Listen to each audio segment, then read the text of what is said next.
Bismillahirrahmanirrahim. Assalamualaikum warahmatullahi wabarakatuh. Innal hamdalillah asyhadu an la ilaha illallah wa asyhadu anna Muhammadan abduhu wa rasuluh. Allahumma salli ala Muhammad wa ala alihi wa sahbihi wa man tabi'ahum bi ihsanin ila yaumiddin. Amma ba'd. Kaum muslimin sidang halaqah yang Allah muliakan, alhamdulillah di malam hari ini kita Allah berikan kesempatan untuk terus belajar mengkaji ilmu Allah ini dengan harapan bahwa setiap ibadah kita dengan ilmu kita amalkan. Pada pertemuan sebelumnya kita sudah mengkaji tentang persiapan menghadapi kematian, karena itu pasti yang hidup pasti ada batasnya. Maka pada kesempatan sebelumnya kita mengkaji ini apa yang kita amalkan, yang kita persiapkan sebelum ajal menjemput kita. Untuk kembali mengingatkan jemaah, saya ulang ini ayatnya. Qala Allah Ta'ala wa anfiqu mimma razaqnakum, kata Allah, nafkahkanlah, infakkanlah rezeki yang kami berikan, qabla ayyatiya ahadakumul maut, sebelum maut datang menjemput. Fayaqulu, lantas calon mayit. Karena kemarin apa itu mautun, apa itu mayit, apa itu maitun. Nah, mayit, orang yang akan meninggal itu minta permohonan kepada Allah, laula akhartani. Dalam kajian ilmu balaghah itu makna lau, pengharapan. Namun pengharapan yang gak mungkin Allah kembalikan, pengharapan, permintaan yang Allah gak berikan. Dalam kajian balaghah sebut dia atamanni, laula. Maka calon mayit minta permohonan, ya Allah, tolong berikan waktu sesaat, ila ajalin qarib, sedikit saja, sejenak saja. Namun pada ayat selanjutnya itu Allah menjawab, la yu'akhirallahu nafsan idza jaa ajaluha. Allah enggak mungkin mengakhirkan ajal seseorang menyekatru. Maka jawaban dari tadi permintaan laula akhartani itu Allah bantah, enggak mungkin diberikan lagi. Namun jikalau ditanya apa permintaan calon mayit, laula akhartani ila ajalin qarib, maka si mayit kalau diberikan waktu sedikit saja, dia katakan fa'asaddaqa, dia akan bersedekah. Maka orang-orang yang masih hidup, yang masih punya kesempatan mengamalkan seperti permintaan calon mayit tadi, fa'asaddaqa, dia mesti akan bersedekah. Maka permintaan calon mayit bukan dia akan mendirikan sembahyang atau dia pergi umrah, pergi haji, dan dia mau puasa, bukan. Apalagi mau jabatan, mau rumah yang mewah, mau mobil yang mahal. Permintaannya adalah fa'asaddaqa. Untuk kembali menjelaskan, mengingatkan ini, maka Nabi menjelaskan dalam sebuah hadis dari Abu Musa al-Ash'ari an abihi wa jaddihi. Ini hadis sahih diriwayatkan oleh Bukhari dan Muslim. Ala kulli muslim sadaqah, maka setiap muslim ini wajib bersedekah, bukan sunat, wajib bersedekah. Qalu, sahabat bertanya, paman lam yajid, bagaimana orang-orang yang enggak dapat harta untuk bersedekah? Nabi menjawab, falyamal biyadaihi yanfa'uhu wa tasaddaq. Orang itu bekerja dengan tangannya, hasil usahanya dia nikmati dan sebagian sedekahkan. Fa illam yajid, enggak mampu juga, Nabi yang kedua menjawab, falyu'ina zal hajatil malhuf, bantulah orang-orang yang membutuhkan. dengan pendapatnya, ilmunya dan seterusnya. Oh, enggak mampu juga, Nabi ketiga menjawab, falyamalil ma'ruf, buatlah kebaikan. Nah, ketika orang salat itu kebaikan, dia berpuasa itu kebaikan, baca Al-Quran itu kebaikan, zikir itu kebaikan. Enggak mampu dengan harta tadi, maka buatlah kebaikan-kebaikan. Namun enggak mampu juga, kembali sahabat bertanya, ya Nabi Allah, fa illam yajid, bagaimana orang yang enggak mampu? Nabi terakhir menjawab, ayyakuffa anisyar, maka orang itu menahan dirinya untuk tidak berbuat kejahatan, untuk tidak menyakiti yang lainnya. Nah, ketika orang berbuat baik, mencegah dirinya dari kejahatan, menyakiti orang lain, fa innahu shadaqatun minhu li nafsi, dia bersedekah untuk dirinya, dari dirinya untuk dirinya. Maka kalau begitu, di penghujung ayat, calon mayit memberikan permohonan lagi, wa akun minas salihin, kami akan jadi orang-orang yang soleh. Siapakah yang soleh? Yang pertama, mengamalkan perintah Allah sekaligus menjauhi larangan Allah. Siapakah yang soleh? Berbuat kebaikan sekaligus mencegah dirinya dari berbuat kejahatan. Maknanya bahwa bukanlah orang yang soleh dia hanya berbuat kebaikan sementara dia berbuat juga kejahatan. Bukanlah orang yang soleh dia amalkan ibadah ini namun juga dia menyakiti yang lainnya. Kalau begitu, ini permintaan calon mayit sebelum dia meninggal. Dan apa itu mayit, apa itu jenazah, apa itu wafat, kita dalam kaji kemarin ini secara bahasa. Dan malam hari ini jikalau orang-orang yang kita sayangi, orang tua kita atau anak-anak kita atau orang-orang yang kita cintai ini di saat-saat genting mau meninggalkan dunia, pertanyaannya adalah apa yang kita lakukan untuk calon jenazah, dan itu adalah karib kerabat kita, orang tua kita, atau orang yang kita sayangi. Ini kajian malam hari ini juga membuka pertanyaan. Yang pertama, adabul muhtadar. Ini muhtadar adalah orang yang akan dijemput oleh maut. Atau kajian bahasa al-muhtadar, man hadarahul maut, orang yang akan dikunjungi oleh maut. Apa itu maut? Yang memisahkan antara ruh dengan jasad. Nah, kita yang menyaksikan itu, yang kita buat adalah yang pertama, baringkan calon mayit tadi dan hadapkan dia ke kiblat. Ini langkah awalnya. Kita baringkan dan kita hadapkan dia ke kiblat. Kenapa demikian? Rasul mengajarkan demikian. Seorang sahabat namanya Utsman bin Ma'zum. Ini sahabat yang wafat di pangkuan Rasulullah. Dan ini sahabat yang Rasul sayangi. Rasul pangku itu sahabat, Rasul hadapkan ke kiblat.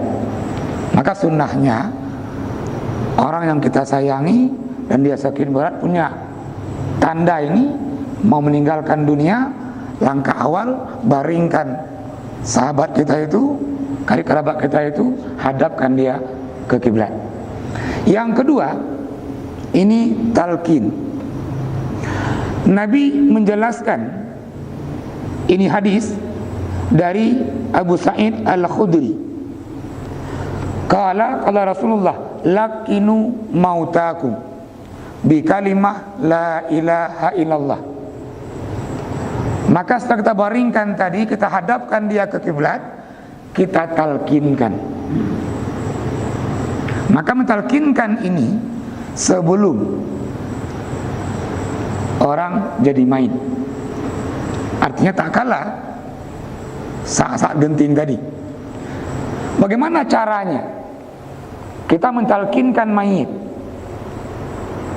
Jangan katakan, hei, nebuka, La ilaha berkalinya. Namun bisikkan di telinganya, La ilaha illallah. Walaupun sebagai pendapat dalam kalangan Hanafi dan juga Maliki mengucapkan 2 kalimat syahadat, kalau memungkinkan, ucapkan 2 kalimat syahadat.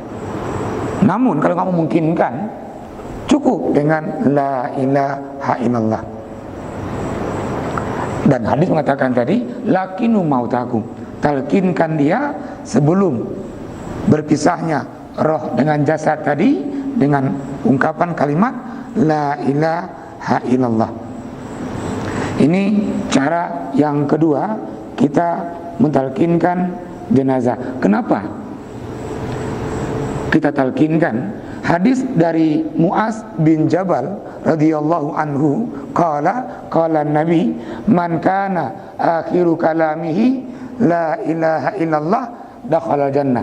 Barang siapa yang di penghujung hayatnya mengucapkan la ilaha illallah, penghujung hadis Nabi nyampaikan bahwa orang itu akan ditempatkan dalam surga. Maka kalau terlafalkan tadi la ilaha illallah, calon mayit dah menyebutkan, namun setelah dia melafalkan itu, dia ngomong lagi yang lainnya, ulang kembali. Kalau kepegalam si kau tu, kalau kepegalam masalah belang, masalah lain lah, ulang si kau tu lah. Sampai harapan tadi bahwa penutup ucapan dia itu adalah la ilaha illallah. Ini cara kedua tadi, talqin mayit. Yang ketiga, ini sesuai dengan pertanyaan Pak Kecik melihat pada pengikut, baca Yasin. Maka orang yang sakit dan tanda-tanda mau meninggalkan dunia, kita pun juga disunatkan untuk membaca Yasin. Hadis itu menjelaskan dari Ma'qil bin Yasar radhiyallahu anhu, qala anna Rasulullah qala iqra'u ala mautakum Yasin. Bacakanlah ke calon mayit tadi Yasin. Kenapa Yasin? Dalam kitab fikih 4 mazhab yang saya baca, itu para imam mazhab menjelaskan, yang pertama, di sekitaran calon jenazah ini itu juga lagi berperang dengan syaitan. Maka Yasin ini mengusir syaitan tadi. Yang kedua, Yasin mengandung ini makna ayat tentang proses penciptaan manusia dan juga ayat tentang hari kiamat, dan juga bahkan di alam kubur. Contoh dalam surah Yasin, al-yauma nakhtimu ala afwahihim. Pada hari kiamat nanti, semua lidah-lidah kita ini Allah kunci. Wa tukallimuna aydihim, yang berbicara adalah tangannya. Wa tashhadu arjuluhum, yang berbicara adalah kakinya.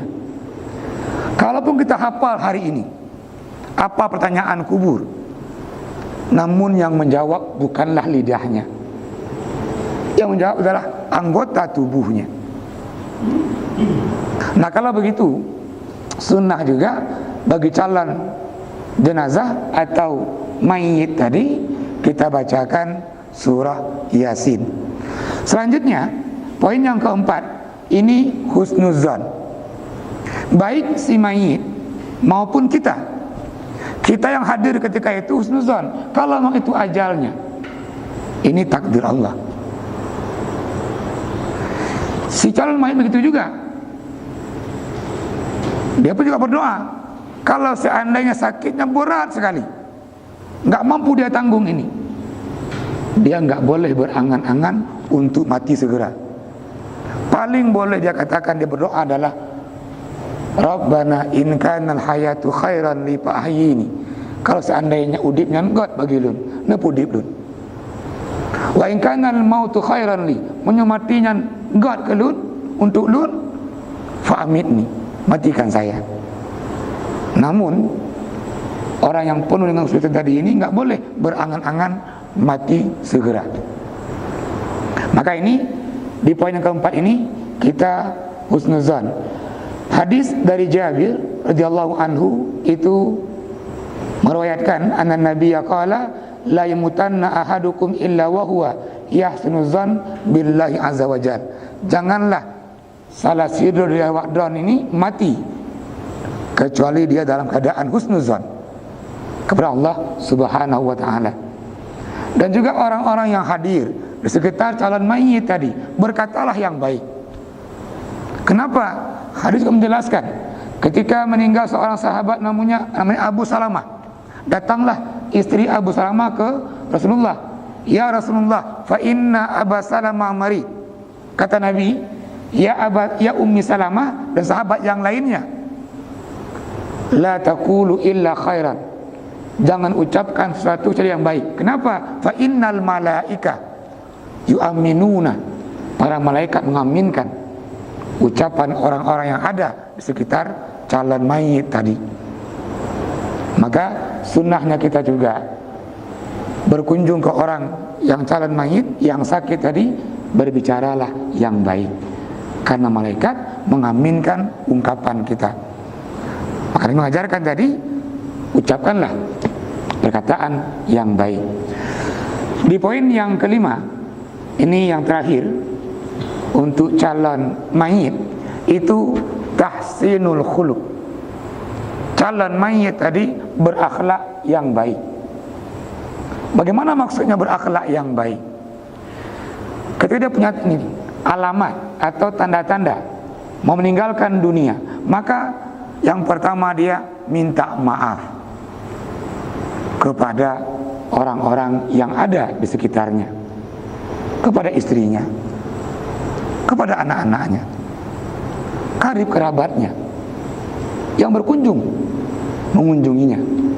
Maka permintaan maaf tadi, baik tetangga sebelahnya atau yang pernah bergaul dengannya, sahabat-sahabatnya, untuk minta maaf.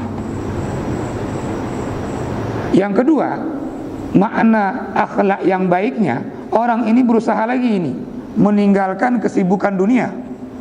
Beni pikirnya masalah belang, masalah lampu, masalah lemu, seterusnya. Banyak orang ketika mau meninggalkan dunia ini masih pikir nih, kiban lampu lun, kiban usaha lun, kiban megang ternak lun. Namun di saat ajal mau menjemput itu permintaan becok ile. Namun tadi yang punya sudah ini alamat tanda mau meninggal dunia, akhlaknya yang baik adalah meninggalkan ini, menyibukkan dirinya dengan zikir. Maka ini di poin yang kelima, itu tahsinul khuluq. Ya, Yogo ulun sambung, silakan yang mau bertanya.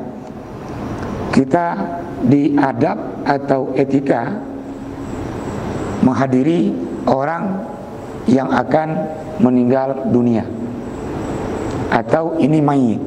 Setelah orang ini meninggal, atau orang-orang yang kita sayangi tadi, yang kita hormati meninggal dunia, apa yang kita lakukan?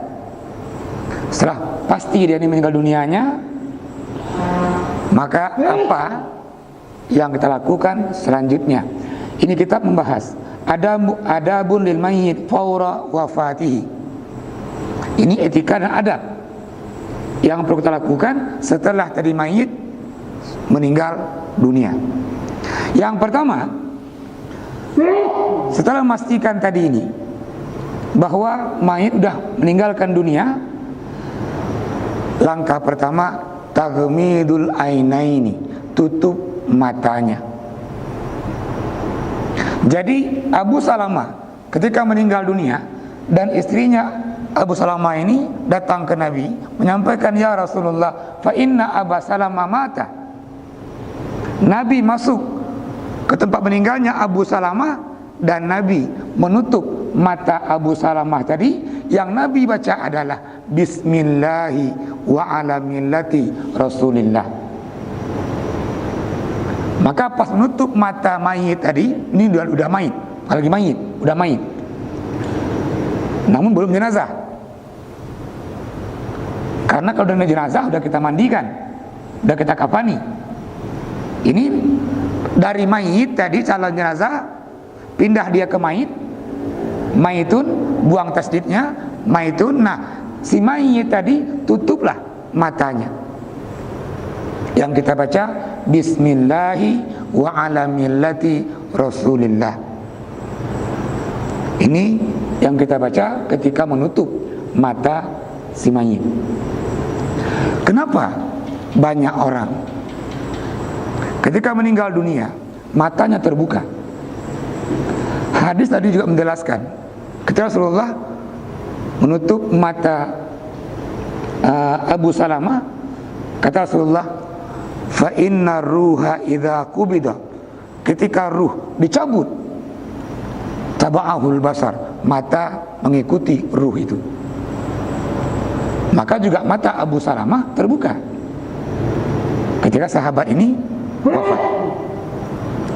Maka secara umum ini kebanyakan ketika orang meninggal dunia matanya terbuka. Kalau begitu langkah pertama tadi, tutuplah matanya. Sekedar ulang, yang kita baca adalah Bismillahi wa ala millati Rasulillahi.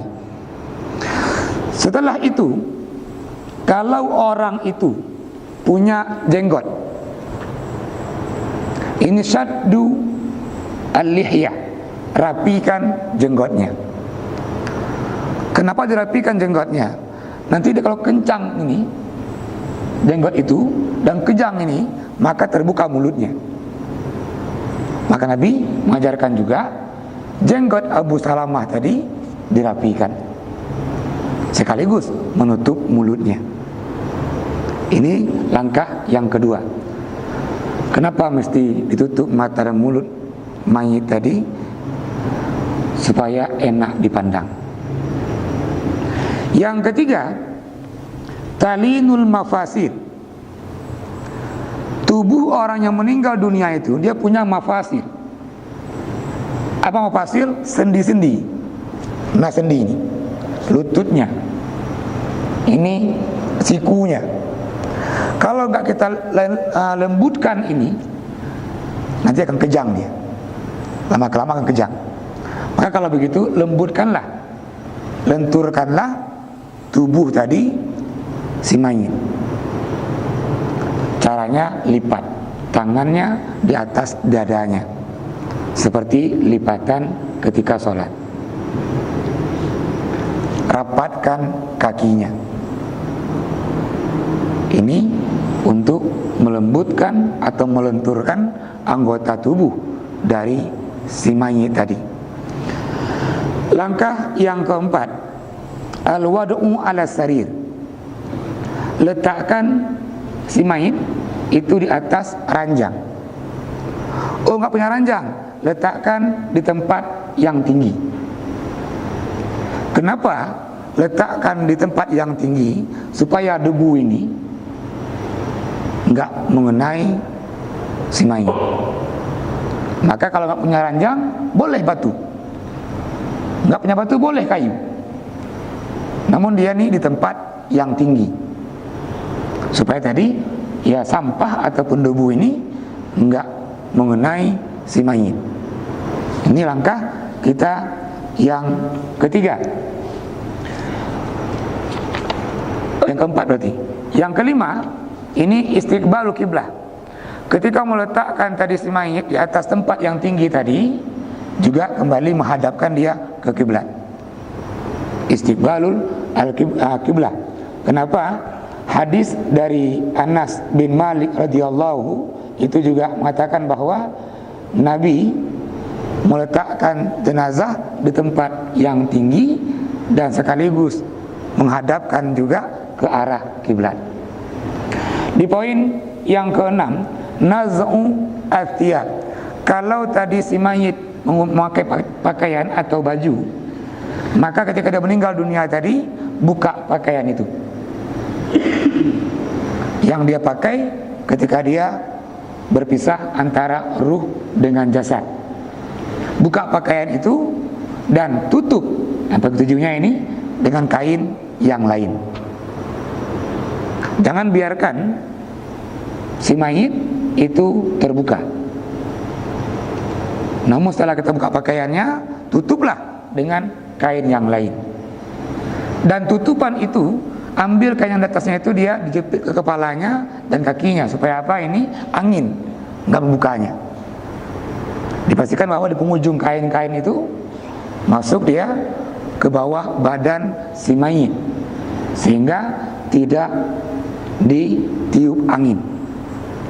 Nah, poin yang paling pokok, kita orang-orang yang masih hidup, mungkin anak dari orang yang meninggal tadi, atau orang yang paling dekat dengan orang yang meninggal tadi, yang paling pokok ini qada'ud dain. Cari, tanya, apakah si mayit ada hutang apa tidak? Ini paling pokok. Bahkan Nabi menjelaskan kenapa orang yang tersayang tadi meninggal, yang ditinggalkan ini mencari apakah ada utangnya. Hadis dari Abi Hurairah itu menjelaskan, qala Nabi, nafsul mu'min mu'allaqatun bidaini. Ruh orang itu sangat terikat, sangat tergantung kepada utangnya sampai hutang itu terbayar. Dalam kitab Sunnah yang saya baca, ada orang yang meninggal mati syahid. Padahal tempatnya ini, roh orang yang mati syahid itu a'la iliyin. Di iliyin paling tinggi lagi. Namun rohnya orang mati syahid tadi yang dia berhutang dan hutangnya nggak terbayar, itu menggantung. Orang mati syahid, Allah ampuni semua dosa-dosanya, namun utang tadi nggak mampu. Apalagi kita bukan mati syahid. Maka pastikan tadi bahwa ketika orang tersayang ini meninggal dunia, pastikan apakah dia punya utang atau tidak. Rasulullah nggak mau mensalatkan jenazah yang jenazah itu berhutang. Maka sering riwayat mengatakan ini sahabat ini meninggal dunia, dia berhutang sampai menjamin. Yang sering menjamin ini Utsman bin Affan. Baru jenazah dikuburkan.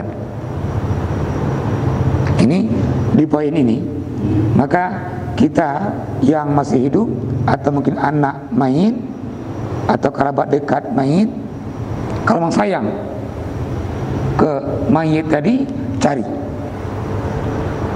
ada enggak dia punya utang. Seterusnya, yang terakhir ini ad-du'a lil mayit. Ini mendoakan si mayit bagi orang-orang yang berkunjung, yang takziah. Sebelum mayit ini dimandikan atau mungkin dikuburkan, maka kita ini berdoa. Nabi mengajarkan doa kepada istri Abu Salamah. Kata Rasulullah ke Abu Salamah, ya Umma Salamah, fad'i, berdoalah. Lantas sang istri bertanya, ma aqra, apa ya Rasul yang saya baca untuk mendoakan suami saya? Kala Nabi, waghfir lana walahu, tolong ampuni kami dan si mayit. Terus, ya Rabbal Alamin, wahai Tuhan alam semesta, wafsah lahu fi qabri, tolong lapangkan kuburnya. Terus, wa nawwir lahu fihi, tolong juga berikan dia penerangan cahaya di kuburnya.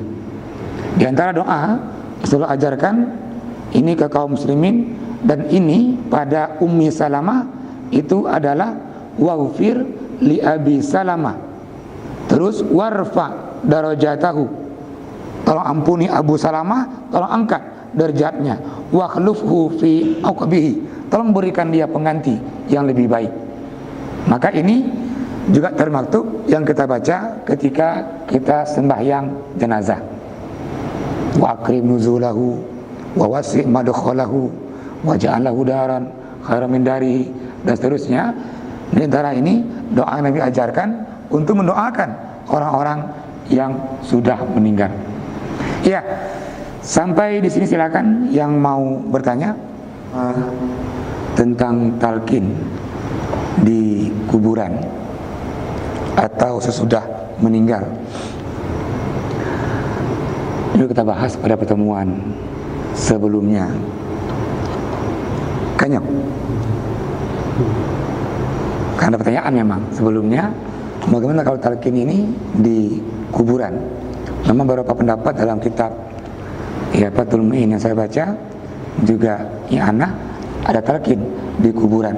Namun dalam kitab ini dan banyak kitab Syafi'iyah juga, termasuk Syarah Mu'adzabnya Imam Nawawi jilid kelima halaman 111, dalam kitab Al-Um itu jilid ketiga menjelaskan bahwa hadis tadi lakinu mautakum bi kalimah la ilaha illallah, itu talqinnya adalah sebelum ini orang meninggal. Dan hadis ini disyarah dalam kitab Fathul Bari dengan makna yang sama, bahwa talqinnya sebelum meninggal dunia.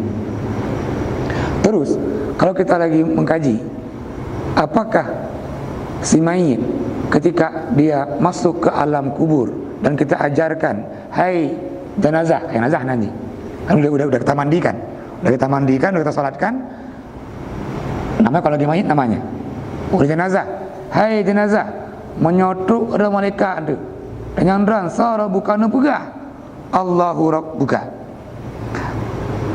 Surah Yasin tadi yang saya baca itu menjawab, al-yauma nakhtimu ala afwahihim, pada hari itu Allah menutup, mengunci lidahnya, wa tukallimuna aydihim, yang berbicara bukan lagi lidah namun anggota tubuh yang lainnya.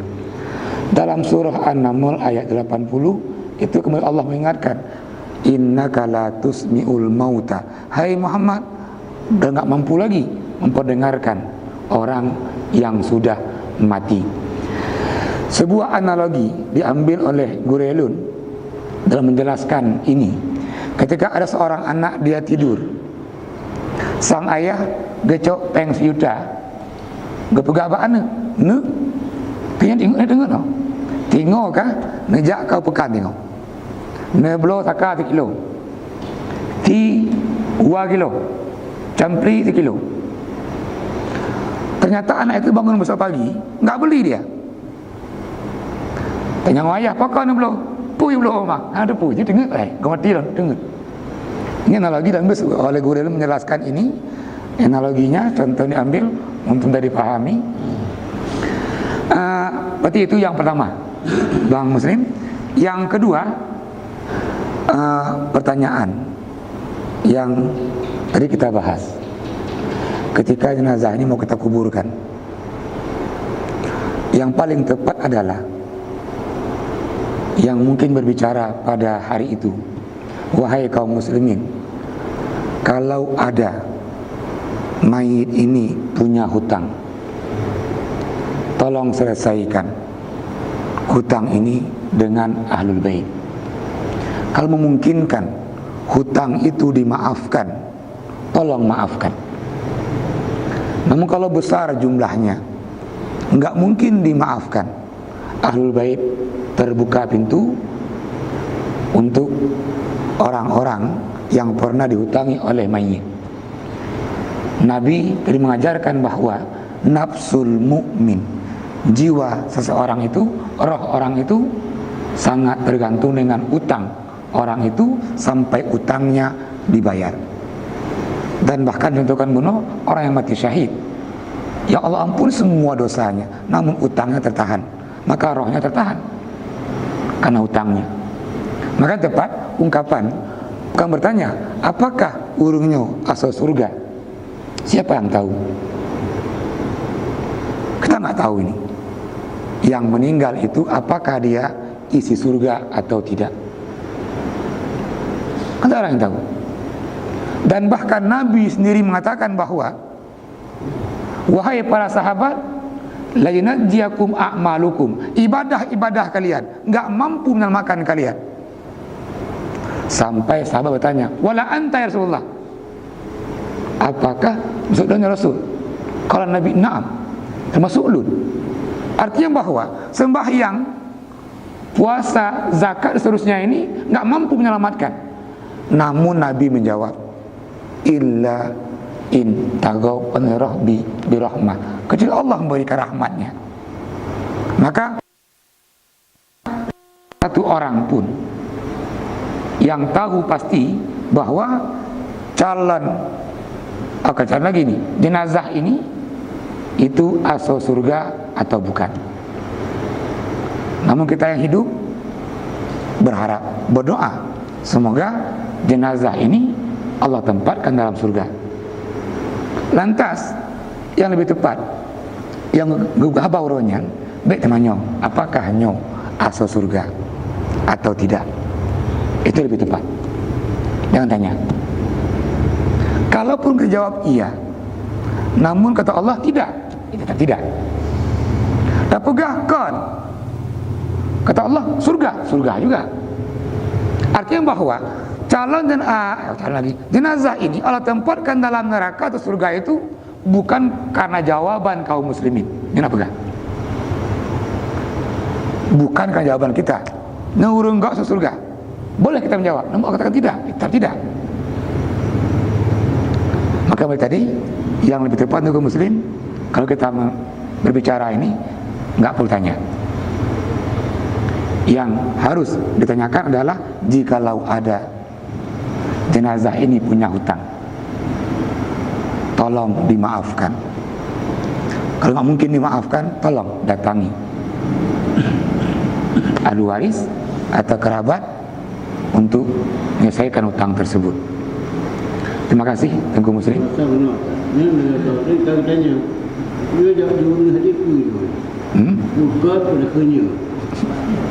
Karena yang bertanya itu mana hadir orang, dia pegawai bertanya dia itu.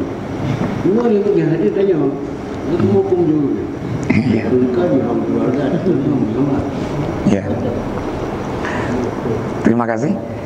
Kalau memang ada muncul pertanyaan, nanti dia ada pertanyaan yang wajib kita jawab. Ada pertanyaan nggak mesti kita jawab.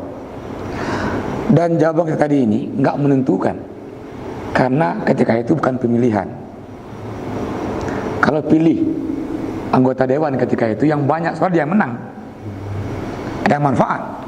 Namun kita katakan ketika itu nyo dengku, nyasa surga dengku. Namun kata Allah bukan, tetap orang ini nggak tempatkan dalam surga. Tapi sebaliknya, kau nyurun jahat enggak, nyurun enggak. Kata Allah, Allah tempatkan dalam surganya. Kalau begitu, maka kata Imam Syafi'i dalam kitab Ad-Diwani. Nah, ini Diwani, kumpulan ungkapan Imam Syafi'i. Idza nataqa safihu fala tujibhu. Kalau ada pertanyaan yang enggak perlu jawaban, kata Imam Syafi'i, fala tujibhu. Jangan dijawab. Cukup diam saja.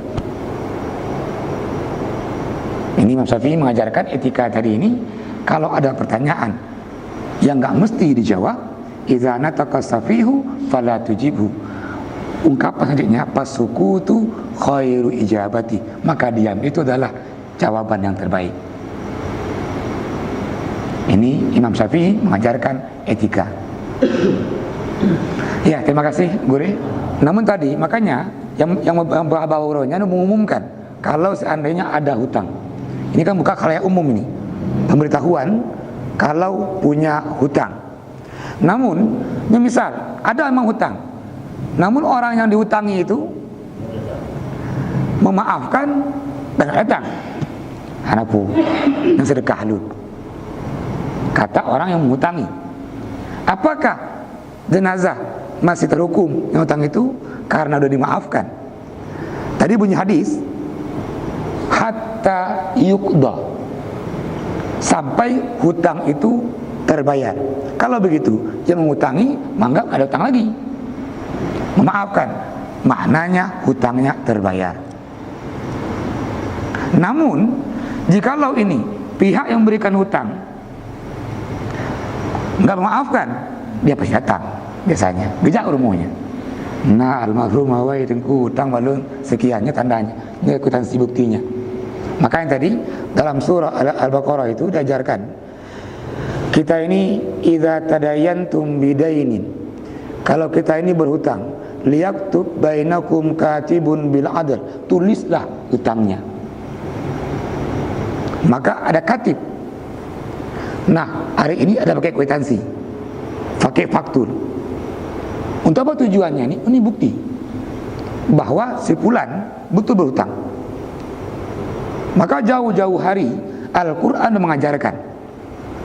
Ada mengaku, nyorengku jenazah kamu hutang ulun padum waktu juta, pajan ini sekian, ada bukti hana. Kan ini masalah. Jumlahnya sudah besar, bukti hana. Maka Al-Quran mengajarkan idza tadayantum fayaktub bainakum katibun bil adl, tulis utang itu. Kalau perlu saksi, betul memang lu saksi, ini tanda terimanya, kedekannya lu saksi, itu betul adanya. Kalau hari ini mungkin ada melalui bank-bank ini tinggal kirim uang, ada bukti itu transfer, ada print bak buku bank lo, bukti benar adanya. Maka yang tepat Bunuh Angkudin diumumkan dulu di depan khalayak.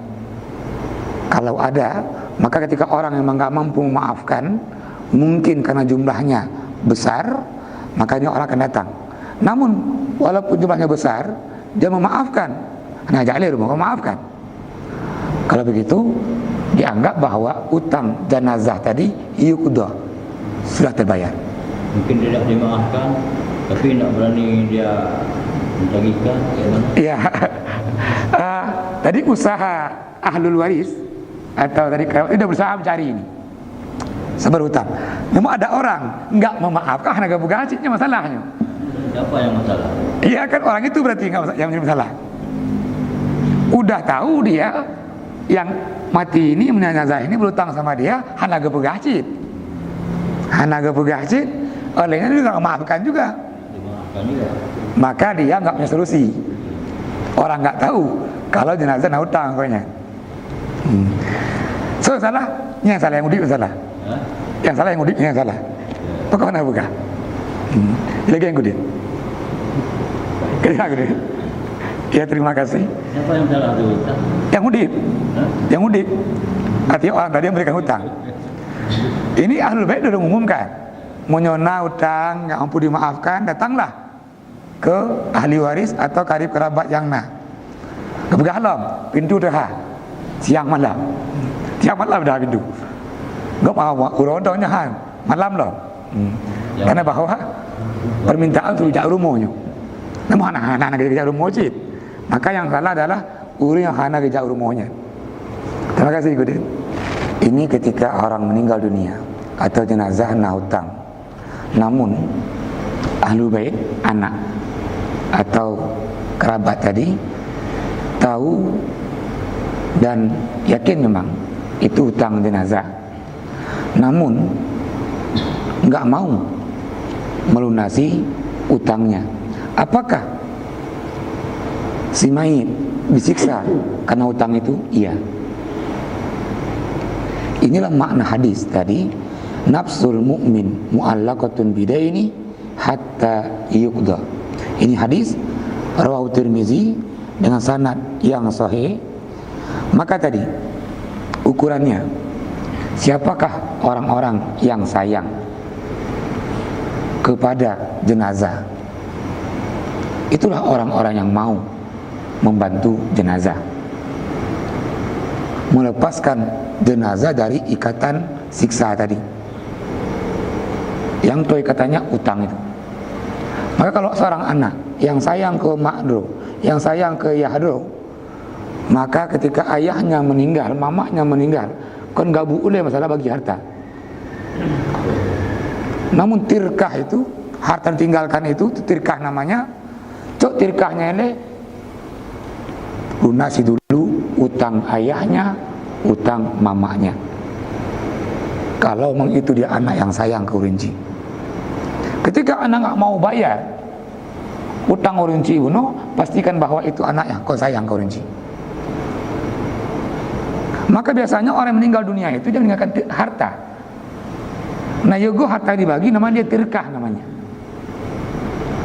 Nah itulah tirkah itu digunakan untuk melunasi utang dari jenazah tadi. Kalau pertanyaan kaum muslim, apakah roh disiksa karena utang membayar? Iya. Maka dalam kitab fiqh sunnah itu ditempatkan orang-orang yang baik itu rohnya di Iliyin. Terus orang yang mati syahid, padahal kan banyak ayat menjelaskan. Harus dijelaskan, yang mati syahid ini Allah ampuni dosa-dosanya. Orang yang mati syahid seperti dia anak akhirat kembali tanpa dosa, namun masih terhalang karena hutang. Begitu besarnya pengaruh siksaan karena hutang tadi. Maka harapannya dari muslim, anak yang tinggal itu atau kerabatnya itu berusaha melunasi utang jenazah. Kalau memang ukurannya dia sayang ke Urinci. Terima kasih, Tengku Muslim. Menarik dan penting sekali ini. Yang pertama, orang berhutang namun dia lupa. Bagaimana hutangnya? Ya, yang pertama ini lupa merupakan sebuah rahmat yang Allah berikan kepada hamba-hambanya. Dengan lupa tadi, maka hamba itu enggak dendam. Dengan lupa itu dia maafkan kesalahan-kesalahan orang lain, melupakan kesalahan yang lain. Maka ada hadis menjelaskan itu sampai yang sembahyang ini yang wajib, kalau tinggal karena lupa itu dimaafkan. An-naim an-nasi hatta tazakkara man nasiya an salatin, yang lupa sembahyang falisalliha mata zakaroha, hendaklah dia sembahyang kapan dia ingat, itu dimaafkan. Ini misal ada orang lupa sembahyang zuhur, sudah asar belum ingat dia, maghrib belum ingat, isya belum ingat, nah posisi pelur ingat dia, tang lu bunuh nah luhu kan lu bunuh tang, ingat kembali lu bunuh luhu lu jak masih bunuh po 2 bulan lu jak kena ujin mau ke pasar mandum lu rumah. Karena kebiasaan sembahyang jemaah tadi dianggap ada kayu sembahyang, padahal kena basah baje gowo duk rumah kagabuk ngol lain, lupa sembahyang dia, maka sembahyang zuhurnya di malam itu. Ini hadis menjelaskan man nasiya an salatin fa yusalliha mata zakaroha. Nah, ketika orang berhutang dan dia lupa, maka kewajiban yang berikan hutang tadi ini menagih hutang. Kita berikan hutang ke orang lain, kita punya kewajiban menagih hutang itu. Nah, bagaimana caranya yang terbaik? Mungkin 2 orangnya, tapi ingat, ngon sang dalam merokok, nah 3 orangnya ngumpulnya, nah kita mengingatkan. Nah begitu kan, orangnya unacirnya, kan nah, dan mulai wajirnya kan tiepeng, oh nyohai padung rana, waduh ini, ingatkan. Tadi ini yang memberikan hutang Bang Amin punya kewajiban mengingatkan orang yang diberi hutang. Supaya apa? Nggak lupa. Yang nggak boleh Bang Amin membuat dirinya pura-pura lupa. Betul-betul dulu. Hana ya orangnya, pernah ingat deh. Betul-betul dulu. Ini di poin yang pertama tadi, kalau memang betul-betul lupa, itu dimaafkan. Namun tadi yang memberikan hutang mengingatkan bahwa si A pernah berhutang, jumlahnya sekian, ini buktinya. Nah gitu kan. Yang kedua, bagaimana orang yang meninggal di umur 40 tahun misalnya, 20 tahun ini nggak pernah sembahyang atau seterusnya, lah jahat dan seterusnya. dan pas umur 20 tahun dia taubat, apakah ketika dia berbuat jahat tadi anggota tubuhnya ini menjadi saksi? Ya. Terima kasih Bang Amin. Kita ambil contoh dalam surah Maryam, itu ayat ke-60. Yang pertama di ayat ke-59, bunyi ayatnya, fa khalafa min ba'dihim khalfun adaa'u shalah sawfa yalqawna ghayya. Ini ayat pertama, ini contoh, ini orang-orang yang sering meninggalkan salat atau melalaikan salat, Allah tempatkan dalam ghayya. Nah, di ayat yang ke-60 itu Allah menjawab, illa, kecuali orang-orang yang sebelumnya ini meninggalkan sholat, yang enggak sholat sebelumnya, illa man taba, kecuali orang-orang yang bertobat, wa aslaha, setelah dia bertobat. Bagaimana dia bertobat? Yang pertama dia mengakui bahwa selama 20 tahun itu dia sudah salah, dia berdosa. Yang kedua dia berjanji bahwa tidak akan mengulangi lagi perbuatan yang pernah dikerjakan selama 20 tahun itu. Dan yang ketiga dia katakan, ya Allah, mulai hari ini saya tidak akan meninggalkan lagi. Maka di ayat yang ke-60 itu Allah menjawab, awalnya yang orang-orang lalaikan salat sampai meninggalkan salat Allah tempatkan dalam ghayya, neraka jahanam itu. Namun bagi orang-orang yang bertobat, setelah dia bertobat, wa aslaha, dia perbaiki menjadi orang lebih baik, menyabarakan, tinggal sembahyang, ini enggak tinggal lagi, menyabarakan, menyakiti orang, ini enggak lagi, menyabarakan, menipu orang, ini enggak lagi, wa aslaha, maka Allah terima taubatnya. Nah, kalau begitu, apakah Allah ampuni atau tidak? Ini hak prerogatif Allah, Bang Amin. Kita nggak bisa mengukur ini. Namun itu hadis memberikan beberapa indikasi. Siapakah orang-orang yang Allah terima ini pengampunannya? Yang orang-orang yang sudah bertobat, yang Allah terima taubatnya. Yang pertama, itu hadis menjelaskan, wallahu idza arada khairan bi 'abdin, Allah kalau kepingin seorang hamba itu baik, ista'malahu, maka Allah menggunakannya. Lantas saya bertanya, ya Nabi Allah, kaifa yasta'miluhu, bagaimana Allah maknanya menggunakan itu? Rasul menjawab, waffaqahu ala amalin saleh, Allah menuntunnya untuk berbuat amal saleh, summa yaqbiduhu, baru Allah mencabut nyawanya. Kalau begitu, orang-orang yang baik, yang berbuat amal baik dalam kehidupan ini, di penghujung hayatnya, maka bermakna di tandanya ini Allah terima tobatnya. Bang Amin, Pak kecil, kalau kita tengok sirah nabawiyah, ini sirah nabawiyah ini untuk menyatakan apakah Rasulullah mengawini Ummu Salamah? Iya. Ya kapan? Setelah meninggalnya Abu Salamah. Enggak mungkin. Ummu Salamah punya dua suami, Abu Salamah dengan Rasulullah. Namun ini sebuah bukti bahwa Nabi menikah itu bukannya faktor nafsu, namun tadi faktor menyelamatkan kehormatan seorang perempuan. Dan diantara juga ini, apakah ketika Rasulullah menikahi Ummu Salamah itu doa dari kebaikan yang Rasul ajarkan tadi ke Ummu Salamah, ampuni tadi dan berikan kebaikan? Bisa jadi, karena makna tadi rezeki atau kebaikan nggak selamanya diukur dengan materi. Ketika orang sehat itu rezeki, ketika diberikan kelapangan itu rezeki, maka pergunakanlah rezeki ini.